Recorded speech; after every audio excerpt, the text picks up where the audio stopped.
Hello and welcome to this edition of UpClose. I'm Ji Xiaojun in Beijing Four Seasons Hotel with Vanness Wu.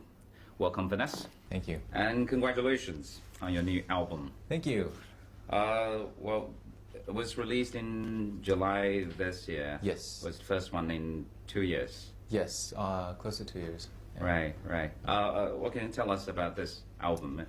It's one of my most proud work, I think. All right. That I'm really happy about. And it's my most honest work, I believe.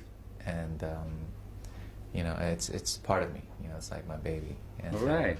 I put a lot of work into it, from producing the music, writing lyrics, to the music videos, directing it, and also editing it myself. So, it's everything that I've wanted to do, and I feel like this is your own work. This is your own baby. Yeah, it's my own baby. So it's something that I feel like I've been wanting to do for so long with my past albums that I wasn't able to achieve, but I was able to finally do it with this album.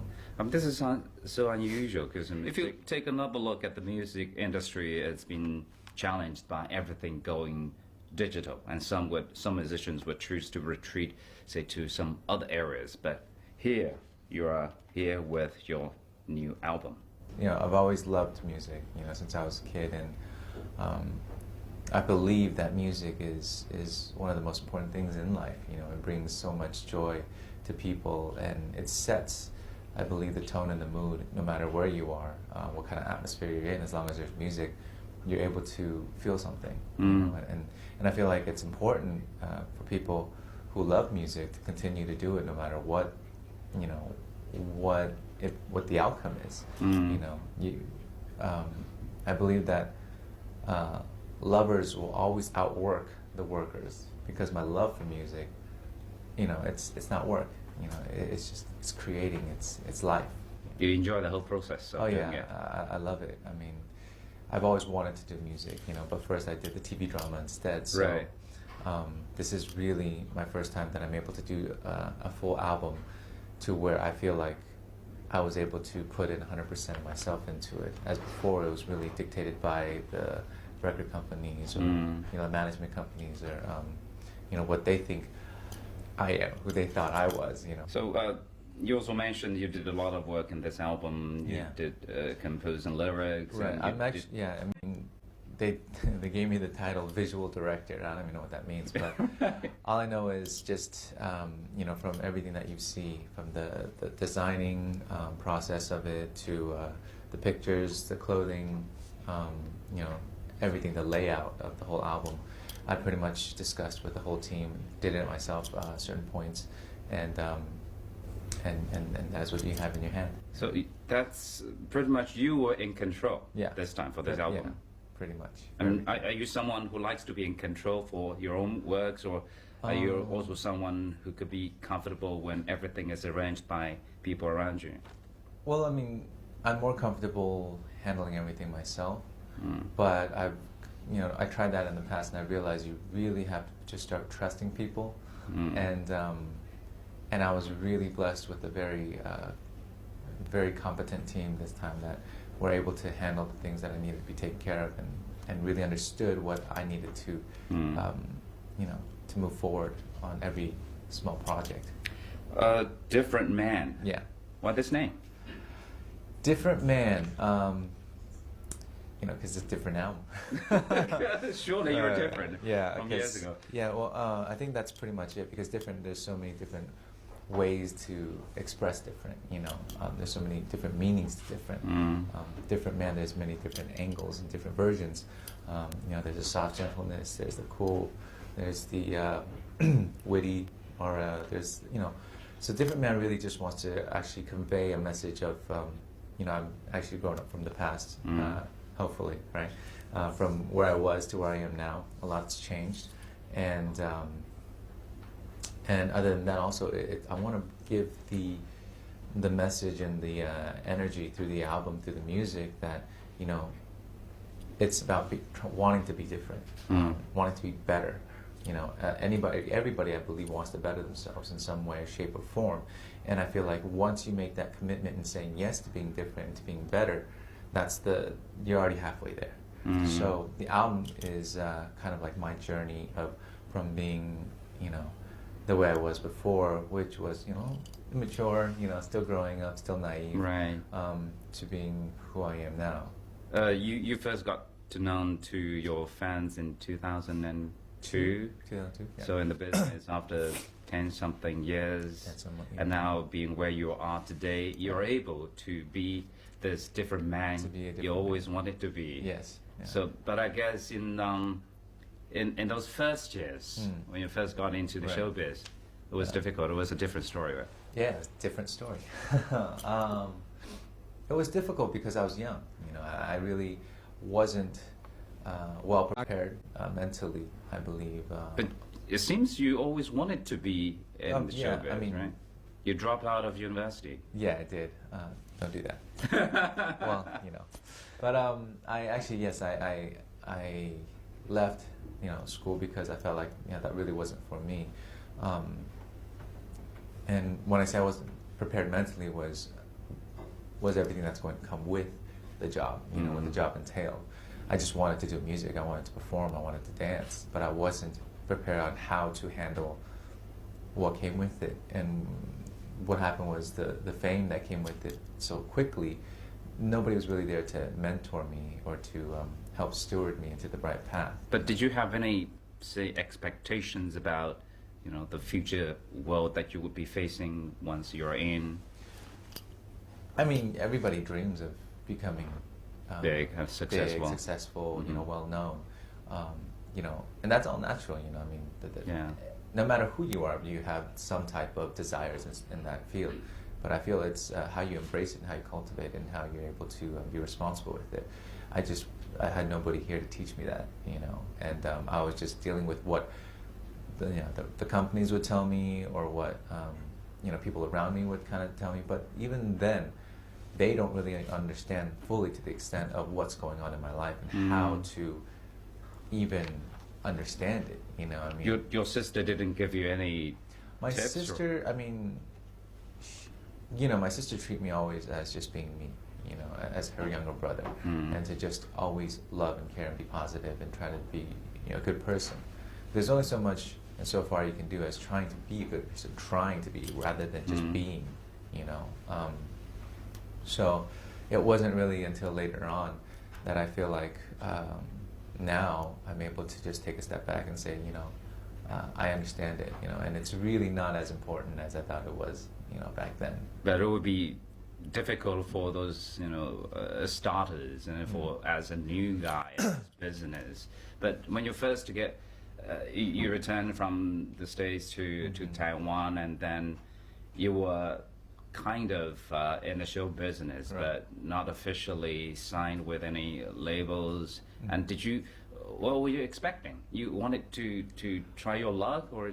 Well, like I said, I've loved dancing since I was 13. So I've been in some groups here and there while growing up and back in the States. And, coming back here, I had $1,200 US in my pocket, my left pocket, my right pocket, was full of dreams. And that was it? That was it. And that's all I was trying to do, is just pursue the dream, And, So in that sense, you were lucky because you got your first break I was very blessed. Yes, I was. in 2000. That was in 2002. 2002. Media Garden. Media Garden. And it was such a hit.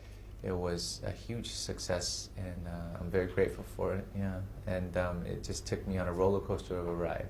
We're going to take a break now. When we come back, we'll talk more with Vanness Wu. Stay tuned. Welcome back. Hello again, Vanness. I just took a look at the schedule Right. of you in 2002, 2003. Yeah. It seemed every day was booked. Every day for was those pretty 3 much years. booked. Yeah, and everywhere you go, there's just screaming fans. It was. How did you take it? I enjoyed it. You take it with as much gratitude as you possibly can without trying to get full of yourself. I just felt like, well, this is really cool. Wow, this, we get to do whatever we want, kind of thing.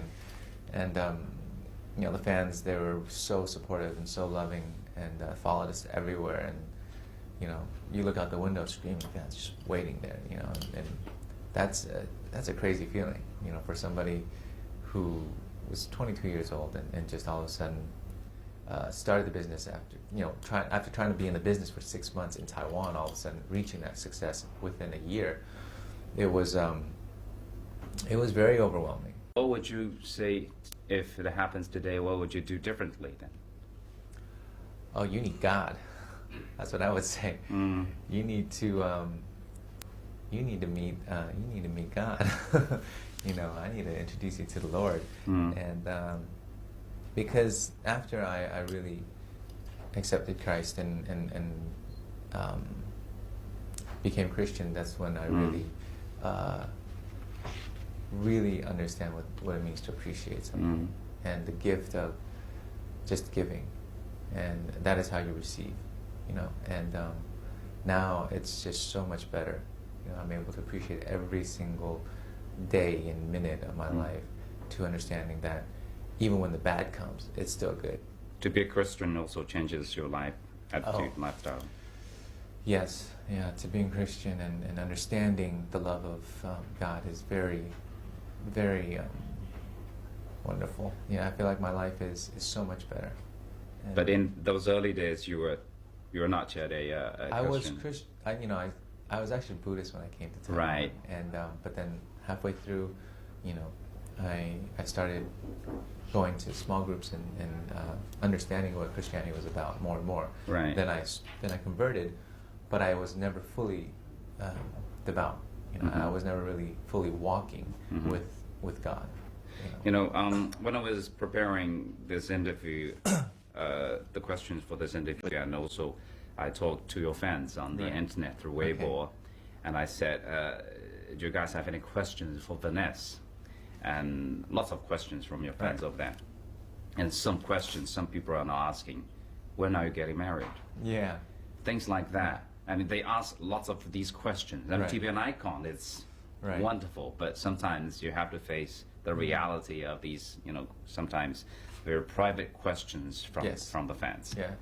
Can you deal with that comfortably? Or? Oh yeah. I mean, my life is in the public, so I'm pretty much an open book to the most part. And I tell the press, you want to ask me anything, go ahead. It just depends on if I want to reply. I'll answer you if I feel like replying, but if there's things that are close to my heart and I feel I should keep private for myself, as some things should be, then I'm going to do that. Because with that part of my life, I've been I feel I was very honest and open with it before, when I started being in my relationship. But, the press could be pretty cruel at times, and they use it as entertainment. And once I felt that there was a line crossed and there was no respect and being shown to our honesty and our being open to the public, then I felt like, that's something that I'm just going to keep to myself then instead. You would actually draw that line. Yeah. And where would you draw that line? Sometimes it could be tricky. I mean, we could, the press or your fans, they could have different lines drawn. Yeah, of course. So, like I said, they can ask me any question they want. It just depends on whether or not It'll be up to you to decide. Exactly, if I feel like replying or not. Yeah. Right. So the questions, the one that I asked on their behalf, that's the question. Within the line. Well, I believe everything comes when the right timing is. And when I was younger, I said I'd get married when I was 24, 26, 28. As the time progressed, kept on getting higher. But I'm in a great state of place with my life and with my relationship, and I just feel like the time will come soon enough, and I feel like everybody should just worry about their own relationship instead of mine so much. Right. Just know that I'm happy, and I'm very grateful that everybody cares about me so much to ask, and I won't disappoint you guys. It seems you're just fairly open. You're tolerant to any questions that might come up. Do you think that is also, the price or the sacrifice you have to pay to be in the show business? Oh, definitely. One of the prices is, your privacy. It's gone completely. Pretty much so. Everybody's privacy is kind of gone, and if you don't try to keep it nowadays, with social media and everything that's going on, everybody wants to be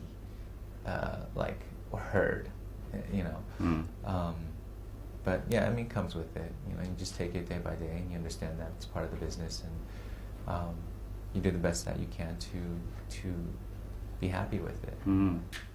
I guess, I mean, from the pictures you posted on your Weibo, you were extremely happy when you were in Africa. Yes, yes. What took you there? My friend Yanni, she's an amazing woman. I mean, she's been working at this orphanage at the Iris Ministries in Mozambique for 4 years with Heidi Baker. Heidi Baker is a pastor from Huntington Beach. Right. This Caucasian white lady moved to Africa, opened up many orphanages. So after hearing her experiences there for so long, they planned a trip to Africa this year with our church group. And I've always wanted to go to the orphanages there. I've been to Africa before, North Africa, but I've never been to South Africa, and I've always wanted to go.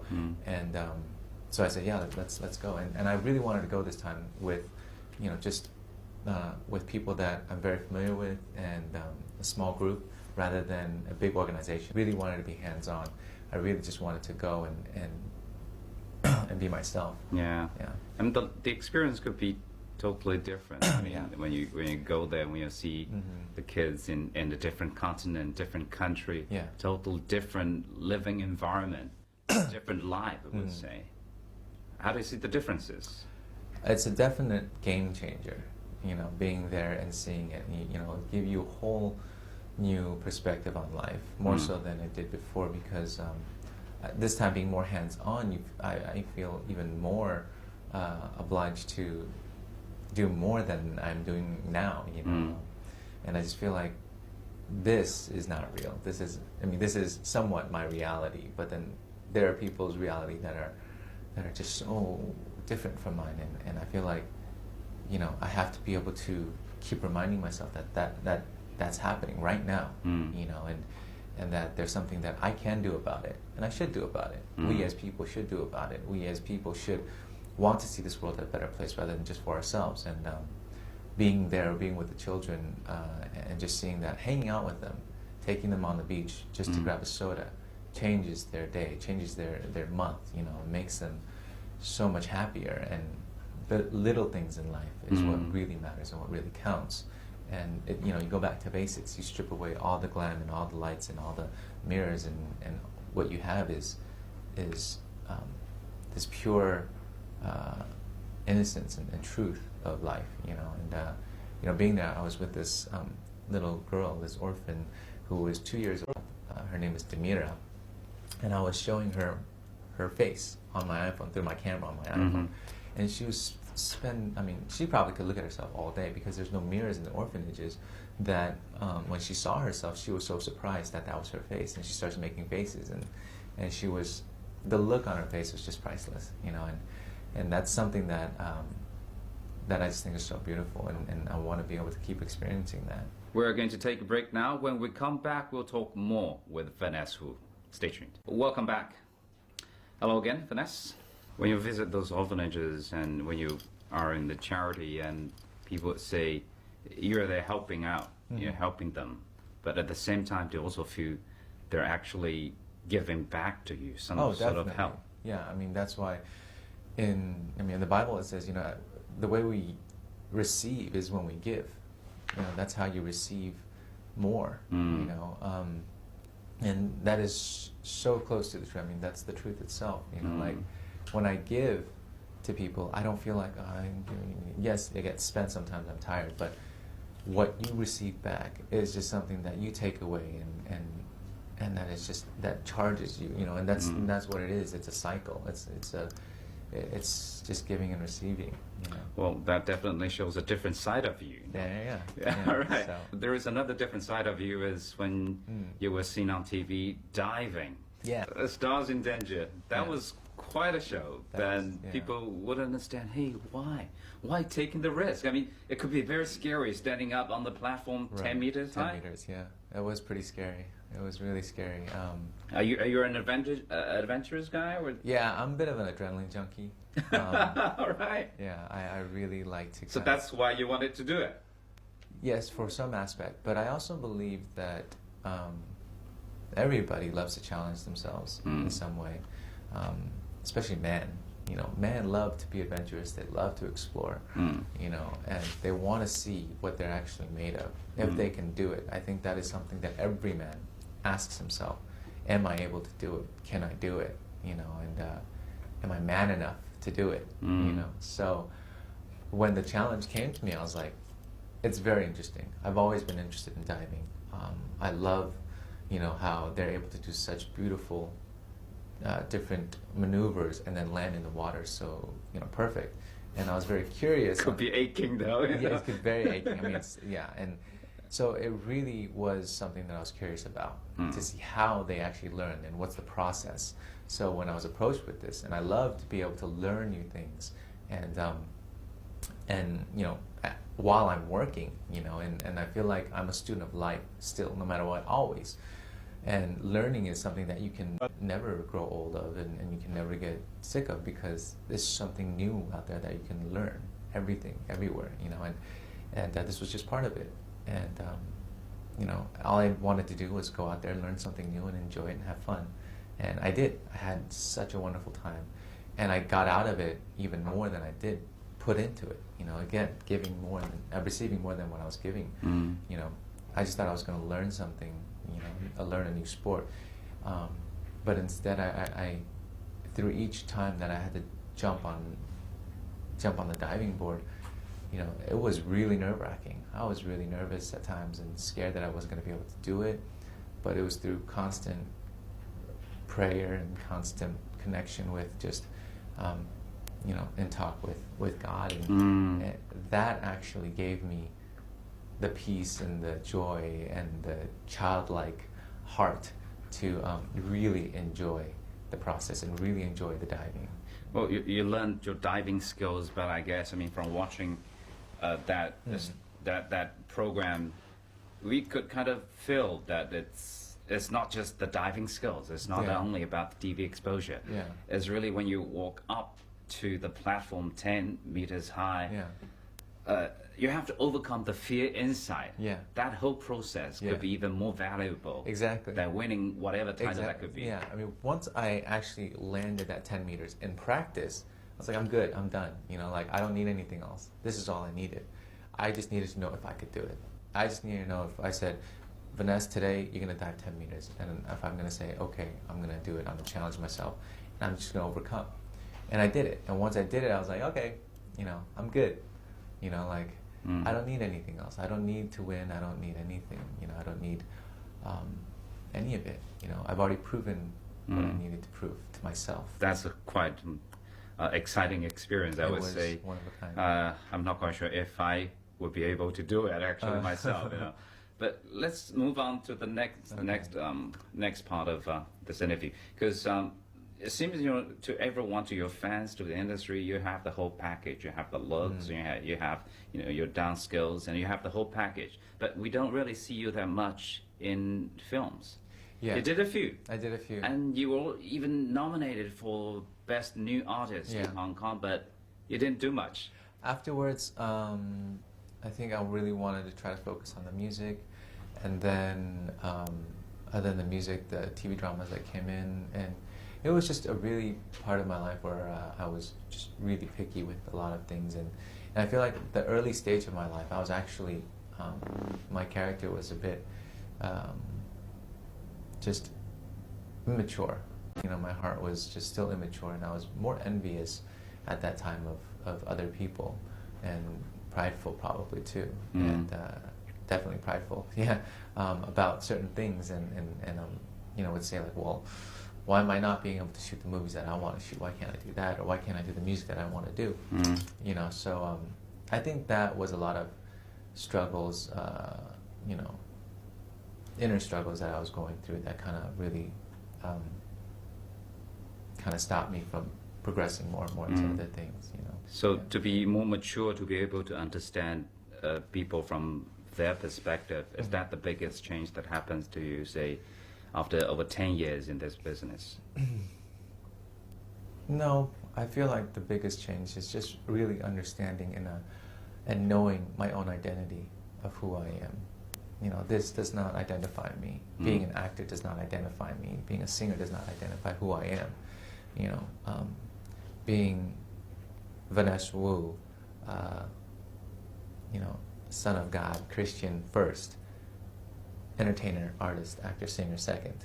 That is what identifies me. So you're indeed a different man Yeah. now after over 10 years in the business, and you're also into different areas. You have your own brands. You have your Yeah. music company, I have jewelry jewelry, brand. accessories, Yes. nightclub, or I used to own a nightclub, but Right. I sold my shares a long time ago. okay. Yeah. So you're now moving into different directions. Yeah, yeah. Out of your own interest or out of business considerations? My own interest. You know, I always loved drawing, designing. Anything that has to do with creative process, I love. So I believe that anything that will ever entail designing and creativity, I will always be a part of. Yeah. You've been so busy, and I guess you'll be busier in the future. Now, let's say in the future when you get married, would you try to shift your focus more from your work to family? I would like to. Yeah, I would definitely like to. But I feel like, you know, I'm definitely going to make time for my family no matter what. But, you know, the work is also something that I love to do. And, you know, hopefully that my family will understand and we're able to cultivate and embrace it all together, you know. Right. Now we're coming to the end of the interview. Would you like to say something to your fans here? I just want to say thank you guys so much for always believing in me and always supporting me. And to the new fans, that I'm very grateful that you guys are really appreciating my work now and you know, helping me achieve my dreams and being a part of my dreams. And I can't do any of it without your support and love. And God bless you guys. And I hope that you guys are able to receive the love that I feel from you guys just the same. Thank you. Thank you, Vanness, for your time. Thank you. All the best. Thank you. And thank you for watching this edition of Up Close. I'll see you again later.